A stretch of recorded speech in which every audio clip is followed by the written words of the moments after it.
We're back. Aliens are coming. Aliens are coming. Yeah. Aliens are coming. Apparently, aliens are coming. So I put it to you because they said October the something this fucking atlas, 3i Atlas is going to pass by the sun. Mm-hmm. Do we have to like pay bills and stuff until then, or like what are we doing? Because I don't really see the point. Probably some people out there are like, I'm going to take out a loan and do this and do that and have an awesome time. And then it's going to be our big rock. Yeah. No, I don't think anyone is that stupid, surely. Oh, no, yeah, good point. Good point. Did you get that loan approved or no? No, No? no, back, bastards. But there's always another alien attack on the way. Alien money. Yeah, that is. I a few times I've looked at it and been like, because I've just started to get like, you know, bigger and better gigs and quite frequent and paid and this and that. And I'm You're like, fucking typical. yeah, World's going to end. Fucking aliens. Motherfuckers. I always say that. I'm like, why does it happen in my lifetime? Why does it? Yeah, like it has to be in my lifetime. You know, like my grandparents never saw that shit. Blah, blah, It's blah. never happening. It's not going to happen. It is funny though, because like, again, it's a social media thing, but like there's so many things on social media that say, and some of it's quite compelling. Like I saw one thing where it was like the trajectory of this thing is really intentional. Like it looks like a spacecraft. It doesn't have any of the traits of a comet or anything like that. It looks like a spaceship. It's moving like one. It's going to like use Mars as a bit of a slingshot apparently, and then like go on the other side of our sun so that when we're on one side of the sun we wouldn't be able to intercept it or see it. Yeah. Feels like it's like a deceptive, and you go like, oh, that's really, and then you go onto the NASA website and they just call it Comet 3i Atlas. Oh. It's like, wait, is it a comet or not? Like why do these people say that it's definitely not a comet, and why do NASA say that it is? But I have worked it out, Tate. I know why. It's because everyone's like a dishonest little fuckhead on social media. Yeah. I watched this video of this guy. He's an Australian journalist called Ross Coulthard. Have you ever heard of him? He's gotten this massive fucking following now. He used to be with like the ABC or whatever, right? Now he has this huge following because he speaks out on government conspiracies and stuff like that. Like he's the guy who says that these people are fucking lizards and and I have all of the evidence. This is the bit that annoys me. I was talking to my friend Nick about this. Like I saw a video. Nick actually sent me the video of Ross saying that there is a world event coming in 2027 or something, world changing or world ending or whatever it is. It's huge. It's one of those like, you know, apocalyptic style events. Yeah. And he goes, I know what it is. I know, like, all these people have told me. And I watched that video and then I replied to Nick. I was like, I've never heard anyone use so many words to say fucking nothing. Yeah, I was going to say, what is it? It's exactly, he doesn't say, and he never does. They never expose any information. They never give any information away. They literally make money by talking. So why change it now? That's their whole thing. Yeah. And I know that this is where a lot of my cynicism comes from, but it's like this guy, he makes money every time he posts something. Doesn't even matter what it is. True. So like that's why people go, oh, why would he do it for any other reason? Money. He does it for money. That's it. If he knew that there were aliens living amongst us, what he really wouldn't say and prove it? Ridiculous. It is true. It would be so weird if they rocked up though. It'd be great. I wouldn't even know where to begin. I mean, part of me wants it to just destroy the entire planet and everyone on it. Goodbye, Oscar. Oh yeah. Well, I wouldn't be sad about it because I would die too. We'd all be dead. Do you reckon that's how like murder suicides? That's how they feel?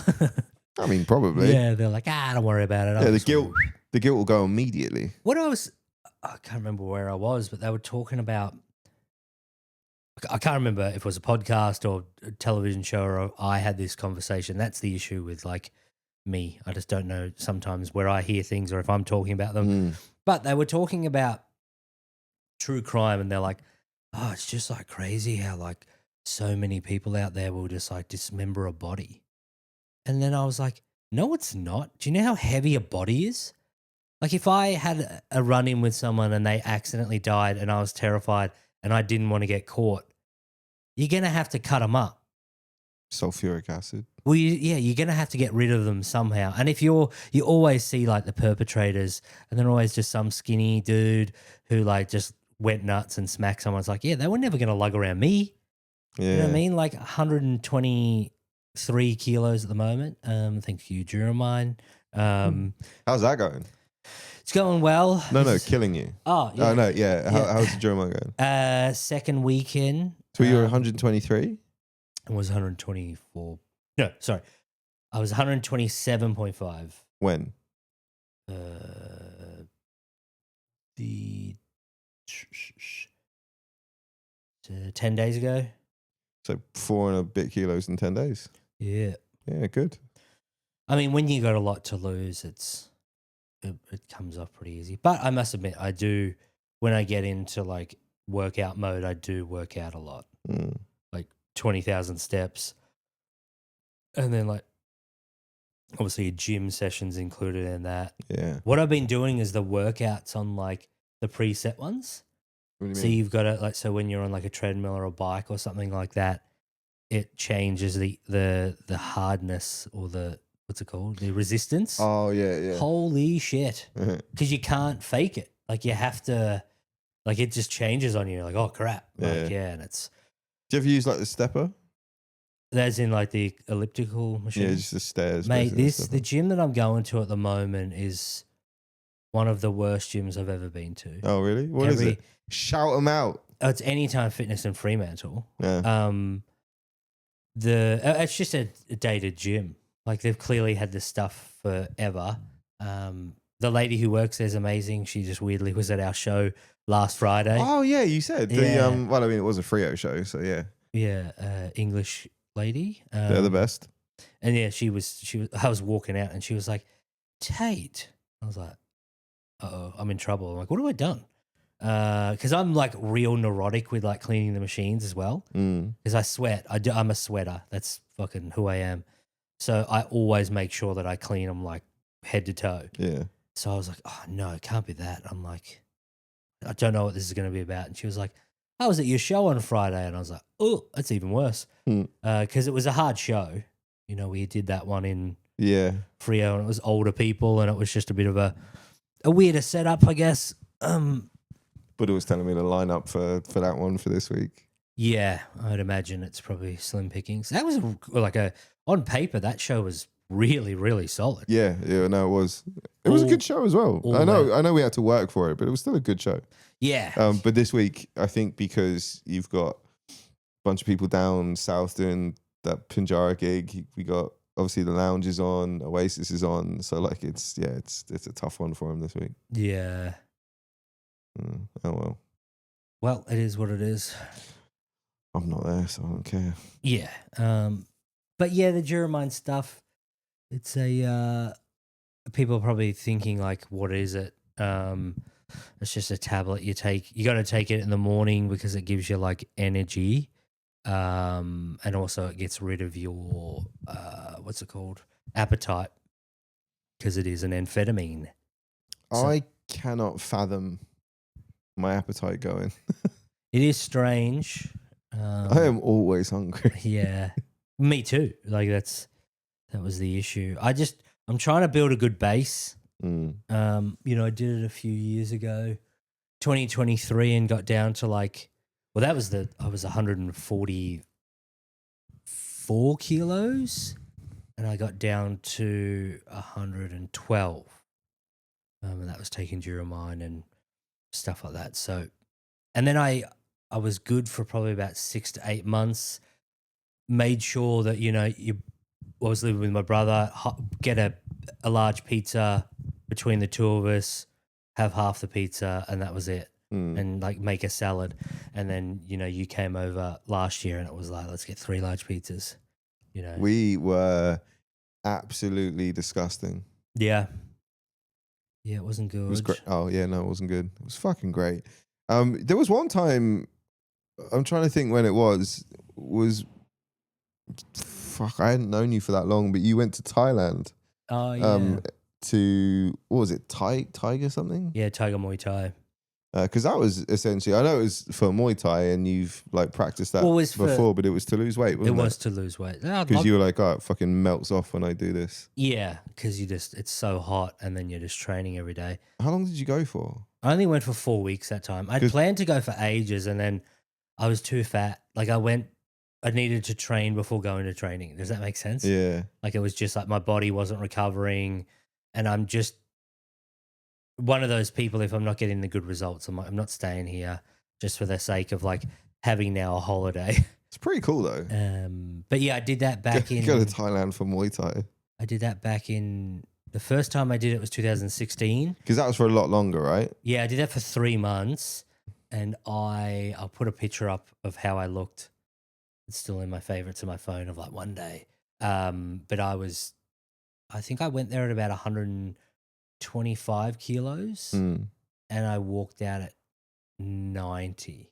90. Yeah, I was obsessed. Yeah. Like I trained with other people for like a while and they were like, I've never seen like more dedication. Like I didn't drink, didn't party, didn't do shit. All my other mates I'm training with are like train during the day, drink at night, whores, fucking massage, rinse and repeat. And I was just like, must do this. Like it was. Yeah.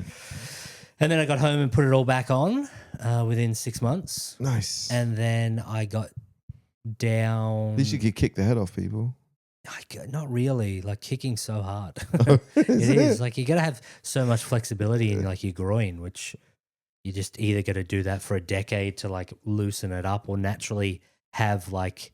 That's such an amazing. That's like the equivalent of like, yeah, I played football all summer. I heard you like, wow, kicking is hard. Yeah, it's fucking difficult, man.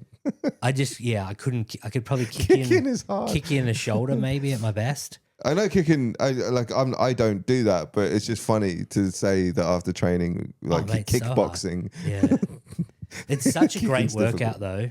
Yeah, like, I can imagine. Saw a heap of UFC fighters there, and I had one fight through like it was called like a barbecue beatdown, which was Tiger Muay Thai. They have it the last Saturday of every month, I think. And I fought one of my friends. I was 27 kilos heavier than him. I still fucking beat him. Talk to me about the barbecue though. Well, it was a buffet, and they had heaps of different food. Fuck yeah! And that was a lot of people let their hair down, drank this and that. I met a dude there, and he was like,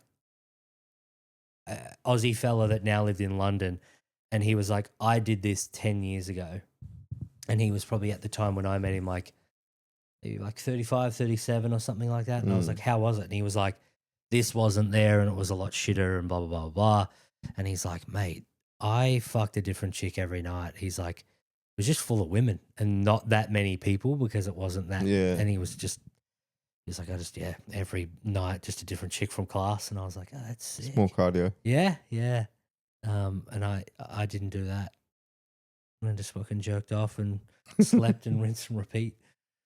But yeah, no, I would like to do that again. I'd love to like go there and bring my podcast gear and like chat to people, like just do 6 weeks, 8 weeks of just like podcasting with people that I meet from there for like Tait Talks. Would you fight too? Or no. It's such a brutal thing because you can elbow. Yeah. So if you're like close with someone, you're like, I'm doing well, and then they just cock you in the head, like it's just split in the open. Yeah. Or imagine getting hit in the eye, like. No, that's why I don't do these things. Like people have said to me, it's like, oh, it's good you know how to fight now. And it's like, no, I know how bad I am. Like I genuinely know that I'm not a fighter, and some people it comes naturally and they'll like stand there and get punched and stuff. I'm like, like it's not my thing. It's I'd probably be able to like put a guard up and like maybe block some punches. Yeah. And then hopefully like push back and then get away. But yeah, it's brutal. That's what 6 months of training will do. It does make you feel like you're invincible for a little bit, and then you get in there with a chick who's like 5'5" and she batters you, and you're like, "Fuck, it sucks." Gym bros do that a lot. They put on a bit of muscle and then they go like, "Oh yeah, I should do UFC or I should do MMA or boxing or something." And they're like, How do you think that translates? Yeah. You've seen these guys? They're like fucking 20 kilos lighter than you and will strangle you in like a second. You're insane. None of it has ever sounded appealing to me. No, a German girl I sparred with, like fought, not in spar, but she was just like really quick, and she punched me so hard in the ear one day. And I was like, fuck. I had my guard essentially in front of my face. Yeah. And then she just went round and just went thunk. And I was like, oh, God. Then there was a part of me that was like, I'll knock her out. if I hit you like that, Yeah. everyone would be like, you're a piece of shit. Yeah. And she just fucking, and that's the thing. A lot of girls do that. You watch and they try and keep up with the boys, but it's like the boys aren't hitting you nowhere near that they can hit you, not even at 50%. And you're thinking that you need to like rattle them at like 75, 80%. It's like you're asking, and you do it to the wrong dude, and he's like, meh, bonk.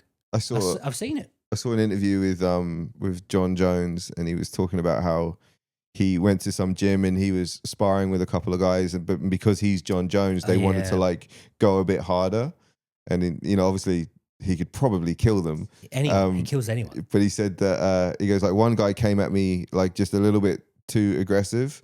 So after the thing was finished, he just said thank you, and then he goes, and I would never work with him again. Yeah.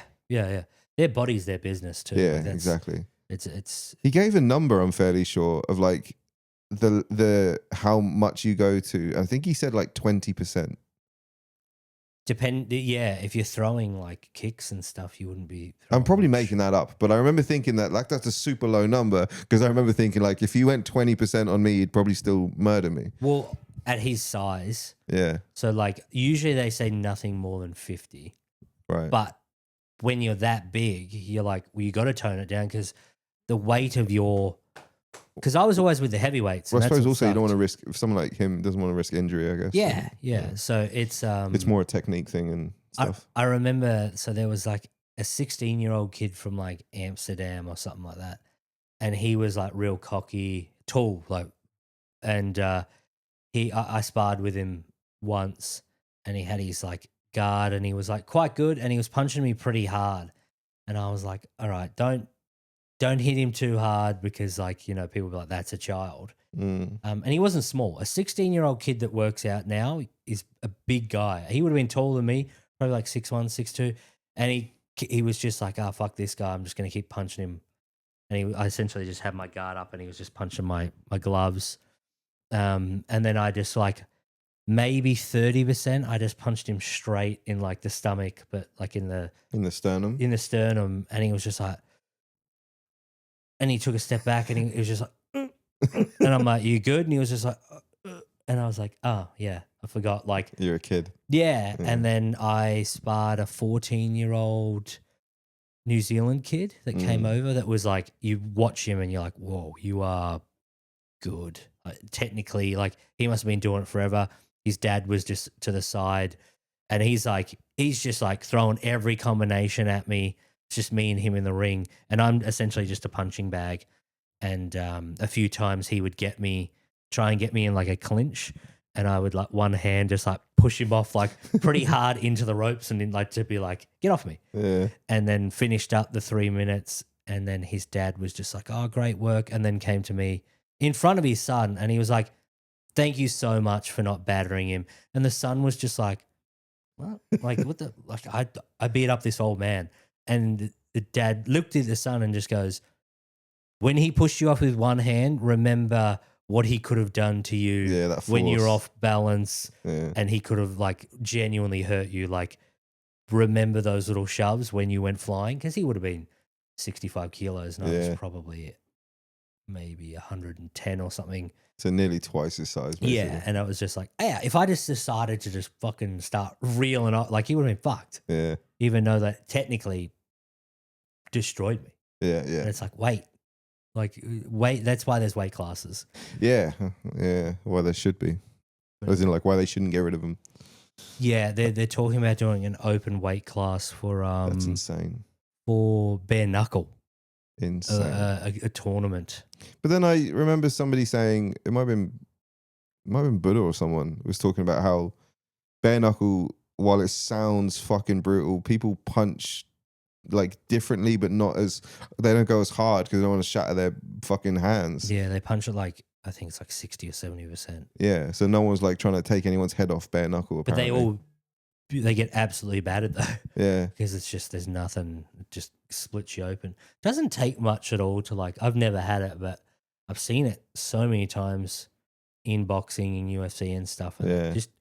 just glances them and they're just pissing out blood. And you're like, yeah, it's bone and skin. What about the fucking face slapping shit? Oh, we watched that a few times, like with my old housemates. That is absolutely That is CTE. wild. It should just be called CTE.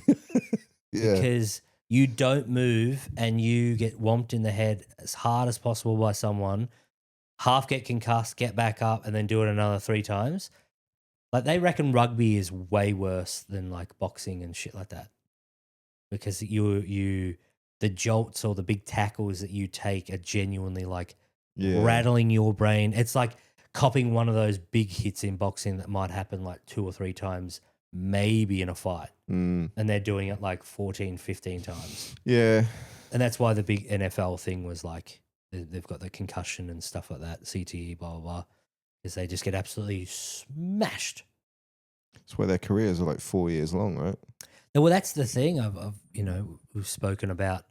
I've done trade work before and got good money for it, and it's like, but there is the potential of getting absolutely fucking sawing a finger off or falling off a scaffold or whatever, and you're like, Yeah, dude. Sometimes when I'm typing, my wrist feels a bit funny, so I get that as well. I stop for a few days. What's to lose one finger? Yeah. How much money? Little finger, not one of the Little finger. Little finger. 100 grand, 100 mil. 100 grand. That's low. It is low.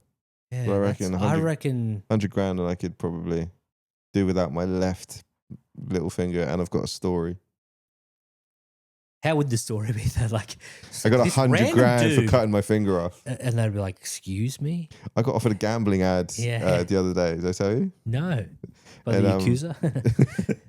It was funny because on Saturday at that Bunbury gig, I was talking to Evan just about ads in general and stuff, and he was like, "Is there anything you wouldn't advertise?" And I was like, "There's tons of stuff I wouldn't advertise. Gambling, alcohol, all that sort of stuff. Dark web." But I said, unless the money was like really good. And so this company approached me. I forget what they're called now. I think it's N1. Hold on. You just get an N-word. N-word gambling. I think it's N1 gambling. Yes, it is N1 gambling. So they inadvertently you're plugging them now. Well, this deal would have either happened or not by the time this goes out, so that's fine. But when they explain like what they are, because they're like a crypto gambling thing as well. Okay. I gave them a quote, which is basically like my mortgage for the rest of the year. Yeah. So if they say yes, and if you see an ad, it's because they said yes to that. But I don't think they will. Yeah, I guess that's in the same vein as why you see some comedians do corporate gigs. Yeah, for sure. Yeah, and it's just like, because the money is insane. Yeah. And even now, like, we do gigs where, you're like, all right, I'm doing this because the money's decent and may not be ideal with like travel or fucking the rest of it set up and stuff, but just do them anyway. Those mining gigs and stuff like that. Yeah, perfect example. Yeah, were they the best? Absolutely not. But I got paid well. Yeah. And at my level, I can't be like, sorry, man. Which a lot of people wouldn't do. And a lot of people want to do them. And I've sort of got to like... Yeah, warn them a little bit. Yeah. I got offered a gig in Bali, like one show, one night, and the money would just about cover the flight. Yeah. So you lose... Oh, yeah, free accommodation. Free accommodation. Like, they were putting me up in a hotel, but the money just about covers the flight. Yeah, like, technically. You'll be down. By the time you got an Uber back, all that stuff. All that stuff, yeah, for sure. Yeah, you're definitely down. Which is fine, but like, I don't really want to... There's nothing... Like, if that was another city here, I'd probably snap it up in a heartbeat. But Bali is just going to be drunk fucking expats and tourists and shit. I'm like, I don't really feel the need to fly to do that. Yeah, there is. Like, it's all good and well doing gigs, I guess, overseas and getting the, like, you know, I'm obviously going to Canada, but also a big thing is I'm genuinely going to visit mates that I haven't seen in years. Yeah. Whereas I wouldn't be going to Bali for anything else. I would literally go do that show and come home. Yeah, it's probably not the right thing. But if you were going for a family holiday, yeah, you're like, oh, I can get some money back. I just have to do one gig. which But I also probably too could make now, it. like at this point, could you start to go to places and be like, hey, I'm doing this gig and now my flights are somewhat of a tax write-off? Oh yeah, because you're getting paid for them. I mean, and the Bali one kind of would be, but my point is that like the flights to Bali aren't that expensive. Yeah, it's just not paying. It's the money itself is pretty terrible for what they want. So they come and do like a headline set for 20 minutes, 30 minutes, and you're only going to get paid like what you'd probably get here. Yeah, and I have to get on a plane. Yeah, and yeah, it's a heap of stuff too. Also, like, you don't really take into consideration at the time, like, are you going to get like travel insurance for like a week? Yeah, all that sort of shit. Yeah. How did we get onto that? I don't remember what we were talking about before. I don't know, but this might be a short, sharp episode. Short, sharp, and sweet. Yeah. So the main takeaway though is that the aliens either came or they didn't. We should have an alien mask for you next one. Yeah. I support gambling. I don't know if I do or not yet. I definitely don't. But if the money's right, I'll support just about anything. Well, it'll be interesting because at some point we will get some sponsors, and we're going to have to work out like if we want to do them, because there'll be some weird and wacky ones, and there always is.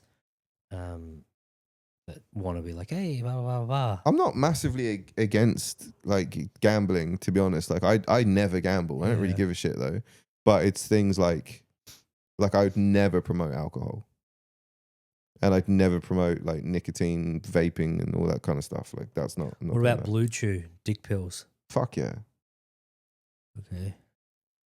It's not really a big ad over here, but in America it seems to be everyone's got the same. Everyone's promoting Blue Chews. Yeah. Was it? Can't remember who it was now. Someone said about like, don't you want to enter the room dick first? Yeah. It's like, that's actually quite funny. Yeah.